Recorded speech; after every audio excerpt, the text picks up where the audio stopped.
এজন্য আল্লাহকে ভুলে গেলে, আখিরাতকে ভুলে গেলে, মৃত্যুকে ভুলে গেলে, কবরকে ভুলে গেলে ওই জীবনের সাথে খোদার কসম হাইওয়ান জানোয়ারের জীবনের কোনো পার্থক্য থাকে না। যে জীবন গন্তব্য চিনে না, মঞ্জিল চিনে না, মঞ্জিল আখিরাত, গন্তব্য আখিরাত, থামবো গিয়ে আখিরাতে।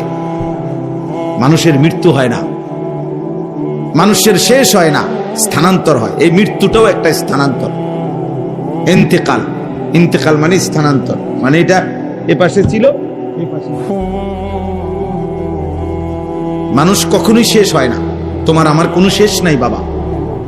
ছেলেরা বলি আব্বা, তোমারও না আমারও না, কারো কোনো শেষ হবে না কোনোদিন, আর কোনো দিনে না।